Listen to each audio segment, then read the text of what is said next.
Good evening and welcome to a very special interview show of the Prode. Tensions between Russian Federation, Ukraine and the West are at an all-time high and there is no hope of a ceasefire as of now.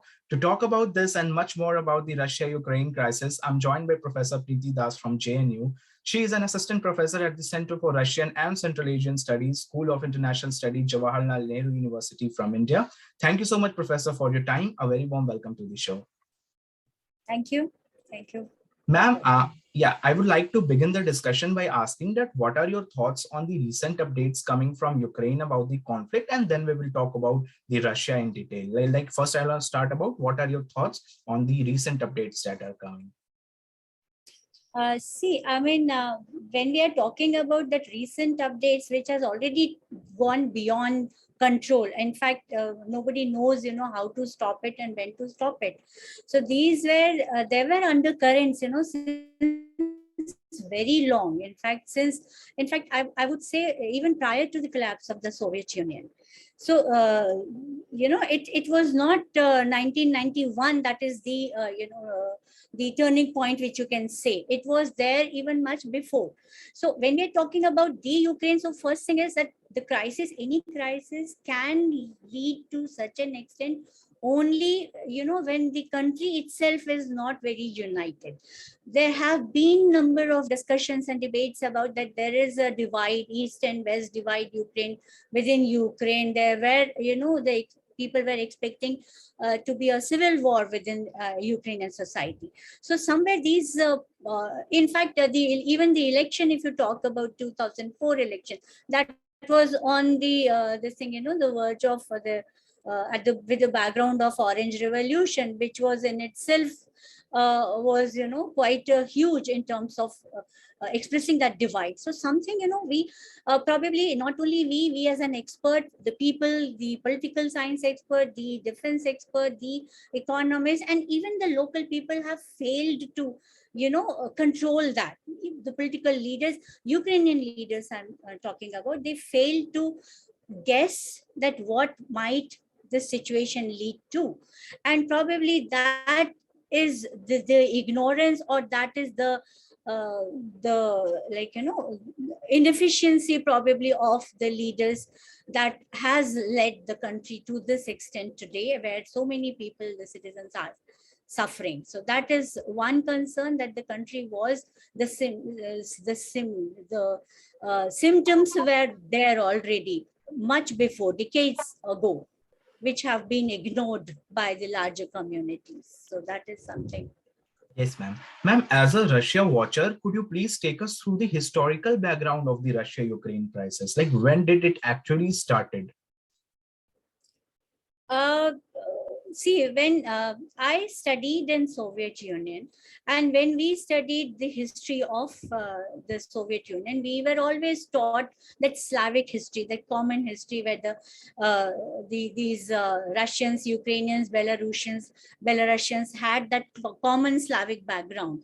In fact, Russian civilization owes its own, the Kievan Rus as it's the origin of the Russian civilization. So throughout Soviet history, we always had this feeling that these are the brotherly countries, these are the brotherly republics that was there. But the crisis somewhere, it has also was there before the, in fact, probably at the formation of the Soviet Union. When you are talking about, look at the geographical boundaries of Ukraine. So partially that Poland, Germany, France, in fact, probably from the Second World War, where the boundaries of these countries are very closely in terms of geography, in terms of Second World War, in terms of prior to the formation of Soviet Union, where Ukraine was part of Austro-Hungarian Empire. So Ukraine, a huge territory, which actually has not only the natural resources, the gas, so-called what is the main cause of today's conflict. It has always had the people from different nationalities. So being part of Austro-Hungarian Empire, it did have influence of the Polish language. It did have the influence of Russian language. It did have the influence of the other, Slavic languages. So somewhere despite being very close culturally with the Russian and the Belarusian thing that was taught to us in the beginning, that suddenly after the collapse of the Soviet Union, immediately, even in fact, one can recall that anti-Russian language, the revolution, where the people were anti using this Russian language as their native language.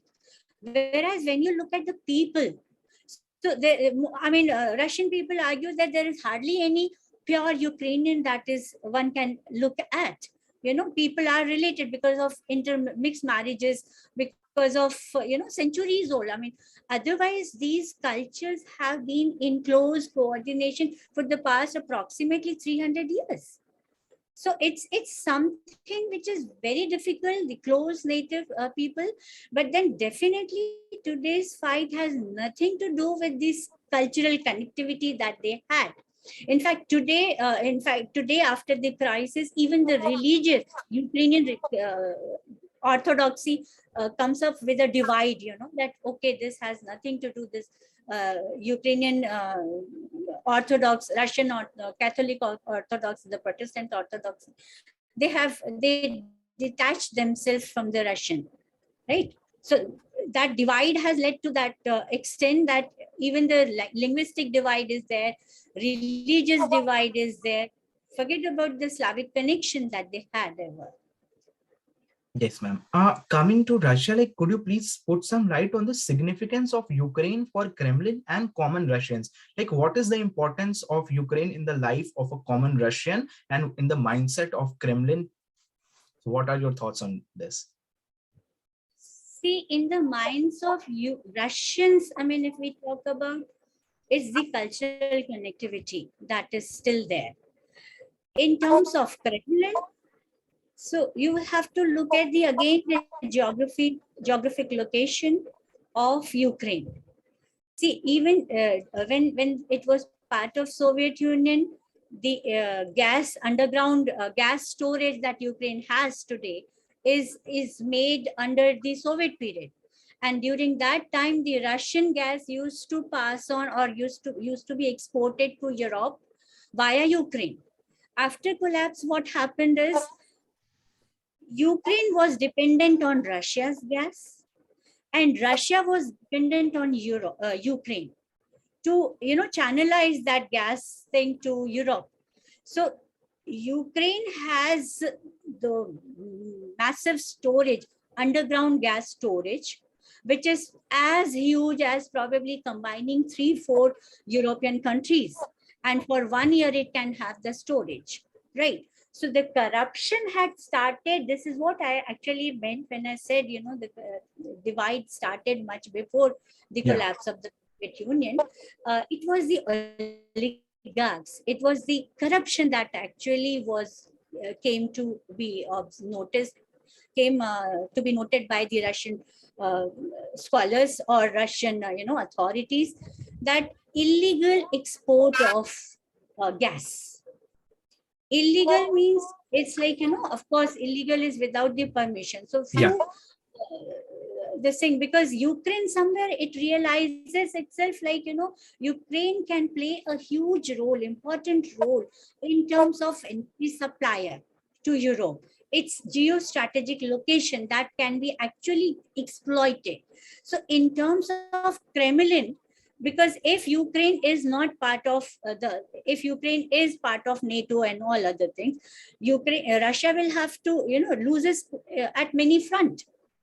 At many front it loses.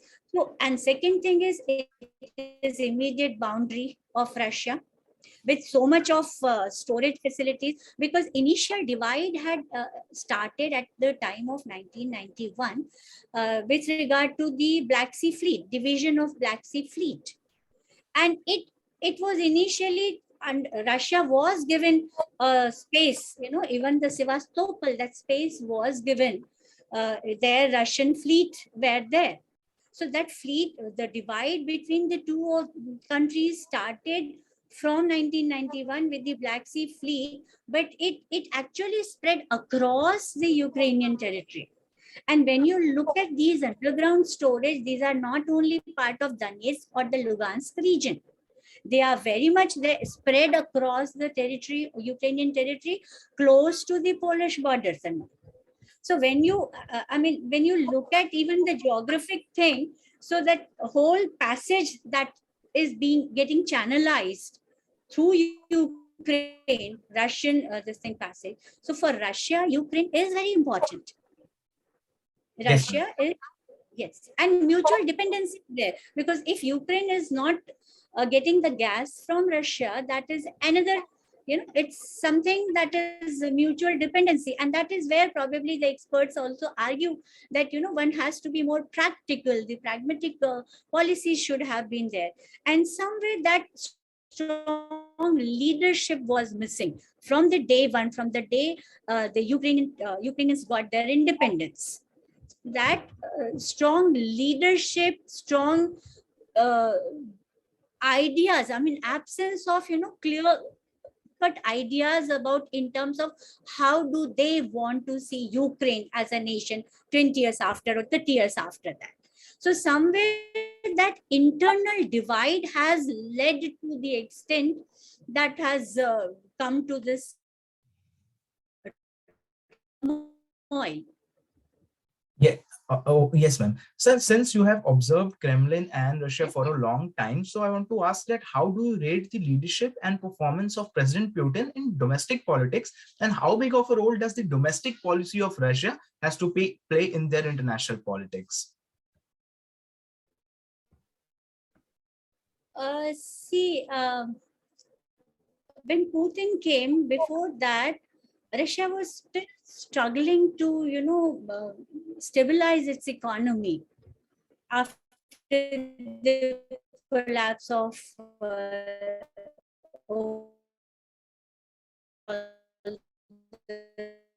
Soviet Union. They were still struggling to Putin actually contributed a lot of Putin began. Within. Of course, not everyone likes him. Within the country, there is a major divide.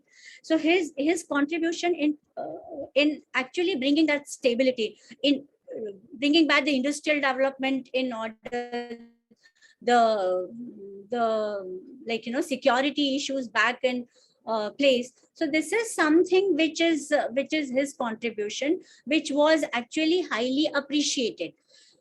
Yes, he is many a times, if one sees that discourses and debates, one can find that he has often been compared to Stalin.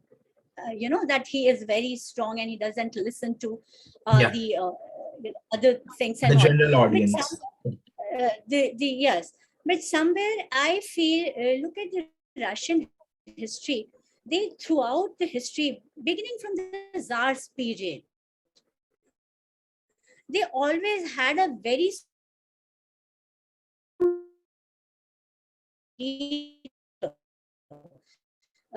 ruler, czars also. They were all very, very dominant and they were all very this thing. And probably somewhere I always felt that the Russians were always comfortable with the, having a leader who is very strong.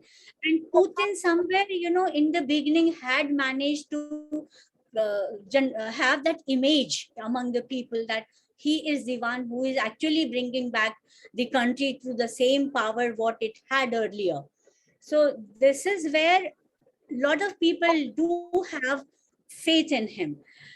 As far as his other policies or current policies are concerned, there have been oppositions, but somewhere people are more, concerned about the safety of the nation. I believe the concept of patriotism has always been much stronger in Russia as compared to any other country. For Yes, them, it yes, that has always been. In fact, when Putin came to power, there was this new discourse which had actually begun with the concept of neo-Eurasianism. Where again uniting the bloc once again under one or the. It was initially compared to like European Union, what it has, and it was considered to be as opposite to the European Union. There were discourses that people thought that this is something against and it doesn't support and all. Probably it was not so much of anti-European Union. Probably it was the concept of self-security, having, that concept.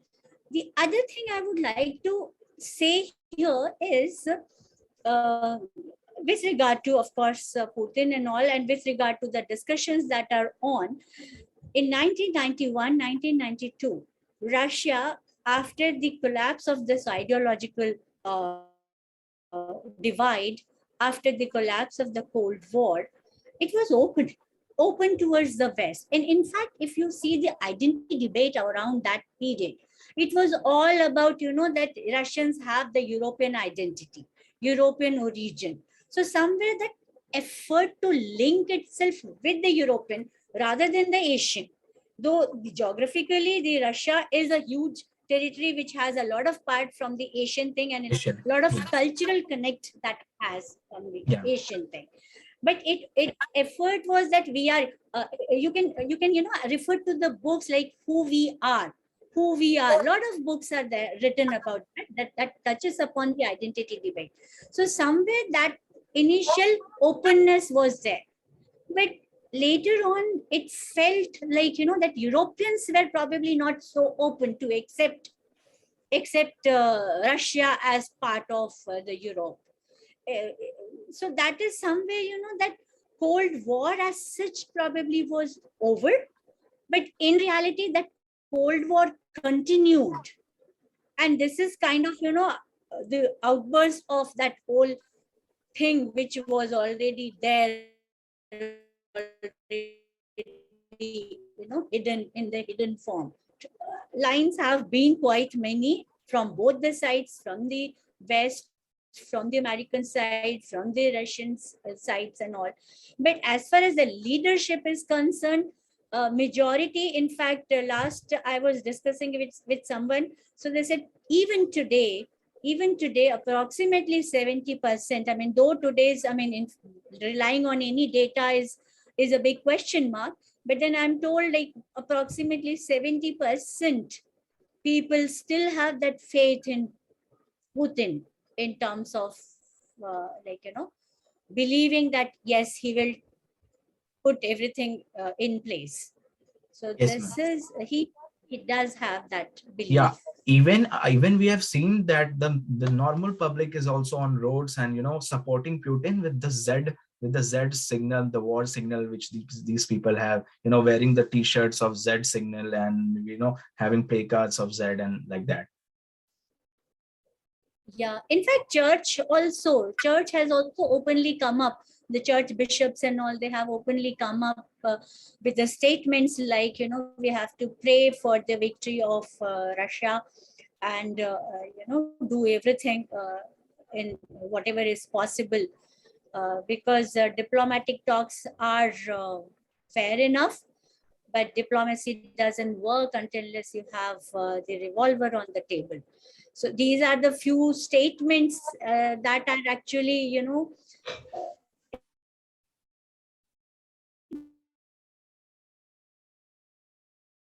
of Putin.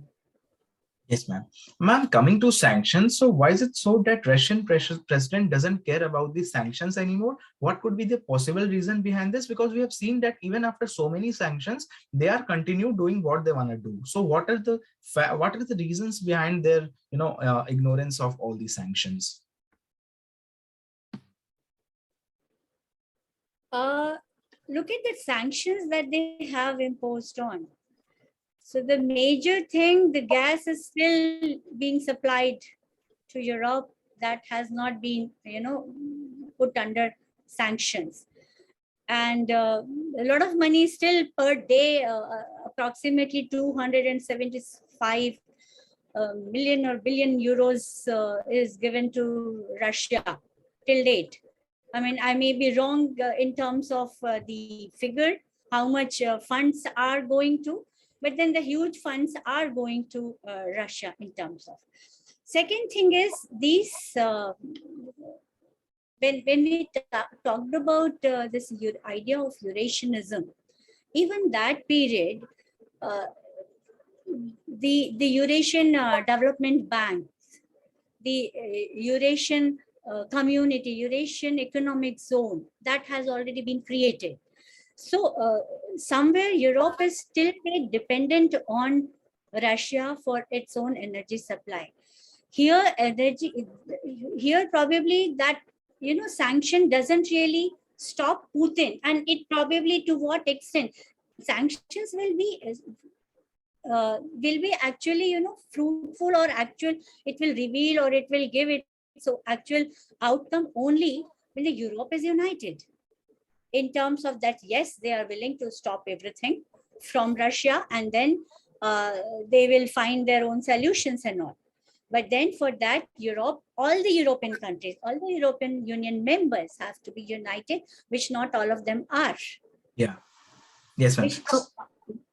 They are not united in terms of, yes, please go ahead. We are, because it involves their suffering also. It involves their hard times also. So somewhere people are not really very prepared for. Yeah. And so how strong is the economy of Russia, and how much potential does it have to bear these tough economic sanctions? We have seen that, they are banned from using SWIFT transaction and all. So how strong their economy is to bear these kind of tough economic sanctions?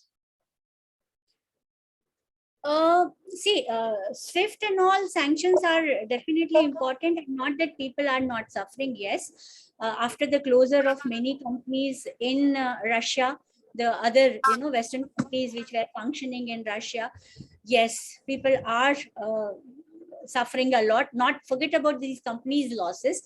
The local people who were employed in these companies were also suffering. But they have that, they already by this time, they already have developed their own, not SWIFT system, but then internal that zone. That CIS countries, not all the CIS countries, of course, are part of it, but then that union, they already have that big support. And you just see Chinese support is there openly. Yeah. Chinese support is already there. India has not said no to it. And India probably, right now, it has taken a neutral position, but not for very long will be in a, this thing, if it continues, India has to come up openly where, and what.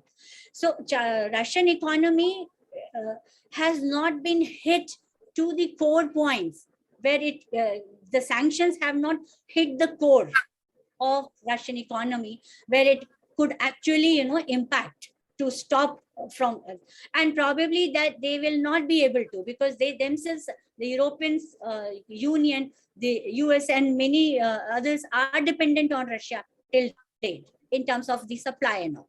So even Ukraine, maybe it has a lot of underground storage facilities or a lot of infrastructure and probably the geostrategic location and all, but still dependent on Russia on many things.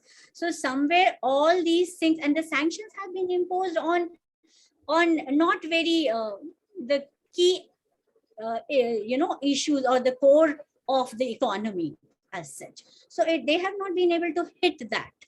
And to hit that, the Europe has to be united, which Europe is at present not. All the countries are not prepared. So that is where I believe sanctions have been not very effective. Yeah. Yes, ma'am. Now, I would like to conclude by asking that what does the future holds for both the countries, and where do you see Russia 10 years down the line? See, Russia has been, isolated in terms of it will, even Germany talk about the Second World War. So that Nazis image of, that isolation and all, it took years, it took ages for these Germans to come out of that tag which they had. So it will definitely, for Russians, is going to be difficult times in the coming, future. Sorry to interrupt. I just want to add one thing. Like, I live here in UK, and I have seen the kind of hatred people have, I won't say all people have, but the kind of hatred people have against Russia and Putin, and they are not even ready to hear a single word in support of Russia. Suppose if I want to give an argument, okay, that why is West expanding and why is NATO expanding and stuff, they're not even ready to hear my argument. They just simply think that Russia is all bad. Whole Russia is Putin, whole Putin is Russia, and they are all war criminals. The kind of hatred which I see against the Russian is like at a very max That's level. what And I'm saying. I must say that it's not against not all the people are like that, but majority of the people who I met daily are like that. They are totally against the Russian people and Russia. That's what I meant. You know, it will take ages, because even Germans took so much of time after the Second World War. In fact, now they are perceived, or by otherwise what had Hitler done, and to come out of that image, it was just the Hitler probably done, not the whole German people. So this is the tag which is going to be there with Russians. As such, it is difficult for Russians to come out of it, and being against it, even Russians are against if I'm saying like 70%, I may be wrong with the data because of the availability of information and all, but definitely, even if it is 40% people, Russians, who are against, not outside Russia, within Russian society, people are against Russia. So it is, nobody is supporting that, blood, because these are the countries, if you see, these are the countries have gone through so many civil wars, so many, First World War, Second World War, revolutions throughout this whole territory. We have not seen, being in India, we have not seen the wars, but these are the people who have actually seen. So priority, that is the time, I believe, high time we can start thinking, the discourses should start thinking that we were under impression that, okay, if you are a nuclear power, that then you are safe. So let's talk about Ukrainians. Let's talk about the Europeans. Are the European children safe? Are the European children safe? We have friends also across Poland, Slovakia and all. These people are worried that Putin will not stop on Ukraine. It would want to have that European part as a buffer zone. Yeah. As a buffer zone for security issues. So people Even they do have not threatened, Finland that if they will ever think to join NATO, then there will be an attack on them. There will be an attack. So against NATO, they had mentioned, that's what in the beginning, I believe I said it, that in 1991, after the collapse of the Soviet Union, Russia was open. But somewhere that fear among the European countries were there. In fact, pick up the whole history.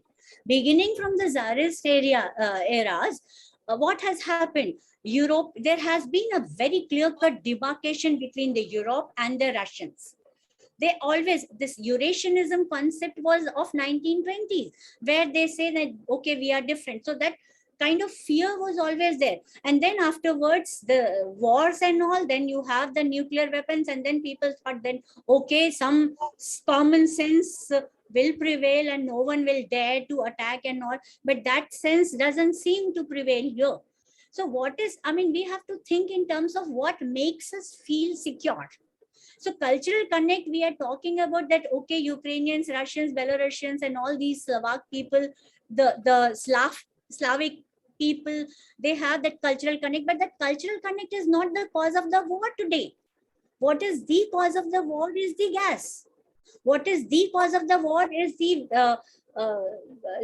the storage facilities or the settlement that probably so-called, that the oligarchs have been manipulated by the US or the NATO forces, and that is why Russia doesn't want the Lugansk and Donetsk region. So all these are the main cause of. So we have to start thinking in terms of what will make us secure. Having nuclear weapons is definitely not making us secure. Living in European countries is definitely not making us secure. I believe today India is much more safer than living in Slovakia or in any of the European countries. So somewhere we have to start thinking in terms of, does having these weapons, does the defense, the equipments or the weapons will protect us? So I believe we are in 21st century, and we have to start thinking in terms of, and all the policies, I mean, that have been promoted by the European Union or so-called otherwise the Western, enlightenment or whatever, the tolerance, inclusiveness, that is all gone. And the moment that war thing comes, it is the blue-eyed people are dying. The discourse is that. So somewhere we still have not gone beyond our racist thinking that we had ever. The same thing was happening in Iran, the same thing was happening in the Afghanistan and all these countries. So Putin's argument, yes, one may not support that argument. And in fact, it doesn't mean that I support that argument. But it is the same that he says that he doesn't want Ukraine to become another Afghanistan. He doesn't want Ukraine to become another Iran or Iraq. So somewhere probably that concern, Europe or European Union have failed to give that assurance to Putin, that security concept, or NATO, they have failed to give that assurance to Putin. And that is where, I'm saying, like, the fault lines are there. And right now the solution is such a big question mark, what will happen and all. So that is. Yes, ma'am. Thank you so much, ma'am, for your time. It was a pleasure hosting you. And at last, I just want to add that, I see that, people are not at all ready to even hear what the Russian side is. I mean, RT News, Sputnik News, all of these news channels are banned on YouTube in my country. Like if I want to listen to RT News, I can't listen to it because in UK, you don't have the access to their YouTube channel. And I don't think so they provide access to the website of RT News as well. So I don't have any option to hear what Russian side is. So I believe that, we need to hear both the sides, and then, we need to frame opinion on the topic. I personally believe this. And as far as the war is concerned, war is not the solution to anything, of course. And I really hope that it should stop and both the countries come to a ceasefire. Yes, of course. I mean, but Europe is also believing in that. I mean, logically, legally, we have seen that, yes, people believe in hearing out both the sides. Here, nobody is willing to hear out the other side. Why? Because somewhere in that case, that somewhere, yes, Ukraine occupying Ukrainian territory, occupying that Donetsk and Lugansk region was profitable to the other side. I mean, that is somewhere, that biased opinion. However, NATO has taken a very good decision is by not getting into it. Yes. The Zelensky, Volodymyr Zelensky did a major mistake without realizing that whatever support he has, whatever weapons, no matter how much weapons it is getting, ultimately the war is taking place on the territory of Ukraine and not on the territory of some other country. So he should have given a thought to, because the whole country is being uprooted now. This is something that this hatred, I don't think maybe the war will come to an end, but this hatred will be there, this divide will be there within the Ukrainian and the Russian communities. So it's not going to end in the near future. I personally believe that Zelensky should put his ego aside and should care about the national interest and the people of the country. On this note, I want to end this interview, and thank you so much, ma'am, for joining. It was a pleasure hosting you. Thank you once again. I hope I answered your questions. Yeah, thank you. Thank you so much, ma'am.